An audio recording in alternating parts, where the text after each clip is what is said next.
Operation सिंदूर के बाद से सेना के प्रति सम्मान और बढ़ा है। पहले ऑपरेशन हो जाते थे लेकिन पता नहीं चलता था। अब सोसाइटी को मीडिया, सोशल मीडिया समेत विभिन्न माध्यमों के जवानों की ताकत का पता चलता है। उन्हें पता चलता है कि सेना क्या कर सकती है। दुनिया को भी पता चला कि हमारा सामर्थ्य कितना है।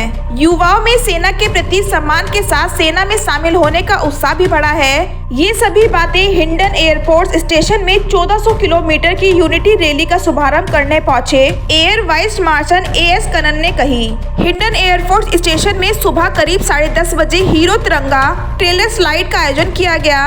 इस यूनिटी राइड में air force, army, navy, allied force के करीब 100 अधिकारियों और जवानों ने हिस्सा लिया। यह रैली हिंडन एयरफोर्स स्टेशन से शुरू होकर उत्तराखंड के हल्द्वानी, कसार, देवी से होते 30 नवंबर को पिथौरागढ़ के धालपुरा पहुंचेगी। इस दौरान रैली में 1400 मीटर की ऊंचाई पर पंचाचूली बेस कैंप पर भी पहुंचेगी। यहां वह करीब -15 डिग्री सेल्सियस तापमान में रहेंगे। यहां से रैली इसी मार्ग को होते हुए 2 दिसंबर को वापस हिंडन एयरफोर्स लौटेगी।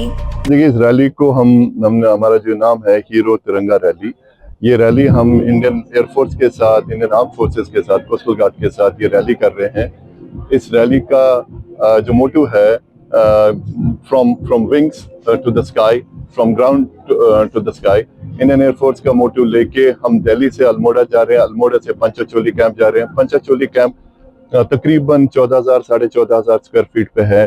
तो आप यहाँ से राइडर्स, एयरफोर्स के राइडर्स 3 दिन की यहाँ से राइड होगी और 3 दिन के बाद वो वापस आ जाएंगे।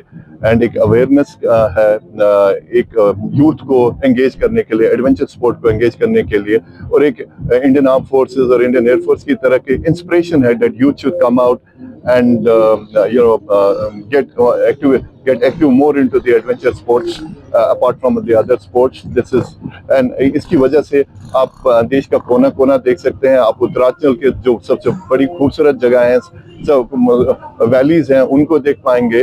एंड हमारे देश में बहुत सारे राइडर्स एक तरफा एक स्टेट की या 2 स्टेट की तरह जाते हैं। This is also an awareness that the state of Uttaranchal, Panchacholi base camp, all these areas are very beautiful. You should ride there, and it's an awareness overall. Tiranga Trail. How many participants are participating? See, we are almost 50 riders of the Indian Armed Forces, mainly Indian Air Force. They are riding, and और ये दिल्ली से शुरू होके पंचाचोली के base camp पे जब 3 दिन के लिए जाएंगे, वहाँ मैं आपको बताऊं कि वहाँ के टेम्परेचर, दिल्ली में अगर आज हमारे 15-20 का टेम्परेचर है, वहाँ पर टेम्परेचर ऑलमोस्ट -15 -20 डिग्री होगा। एक एडवेंचर भी है, एक एक्सपेरिमेंट भी है, एक तरीके से एक जोश भी है। और जोश के लिए Indian arm forces, Indian air forces से बेहतर टीम तो मिल ही नहीं सकती है। तो उनसे इंस्पिरेशन मिलती है और हम बहुत शुक्रगुजार हैं हीरो को, जिन्होंने हमको एक जो उनकी नई बाइक आ रही थी एक्सपल्स, उससे सपोर्ट दिया है। सारे राइडर्स हीरो पल्स की बाइक पे जाएंगे। हीरो का पूरा सपोर्ट है एंड एक एडवेंचर है। और एक और तरीका है कि इस एडवेंचर में हम कॉर्पोरेट्स और इंडियन आर्म फोर्सेस को इकट्ठे लाएं और ऐसे इवेंट करें।